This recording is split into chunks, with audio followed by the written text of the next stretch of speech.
మీరు ఇన్స్టాగ్రామ్ చూసారనుకోండి, అందరూ బ్రహ్మాండంగా నవ్వుతూ ఫోటోలు తీస్తూ సెల్ఫీలు తీస్తూ కనిపిస్తారు. అవును. కానీ నిజ జీవితంలో వాళ్ళంతా ఆనందంగా ఉన్నారా? లేదు, నటన. కాబట్టి ఫేస్, సోషల్ మీడియాలో ఉండే ఫేస్ వేరు, నిజ Hmm. జీవితం వేరు. ఈ వ్యత్యాసాన్ని తెలియలేకపోతుంది కదా పిల్లలకి ఇప్పుడు. అవును. చిన్నప్పటి నుంచి మనం ఫోన్ అలవాటు చేసేస్తున్నాం, Hmm. అక్కర్లేని సీరియళ్ళు, అక్కర్లేని సినిమాలు చూపించేస్తున్నాం, రాంగ్ ఎక్స్పోజర్స్. Hmm.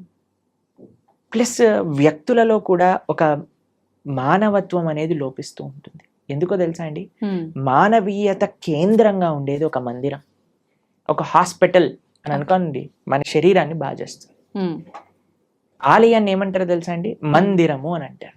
అంటే మనస్సు బాగా చేసేది మందిరం. ఓకే. మనకి ఇంతకు ముందు ఎలా ఉండేది అని అంటే, ప్రతి ఒక్క ఫ్యామిలీకి ఒక గురువు ఉండేవారు. గురువు శాస్త్రాన్ని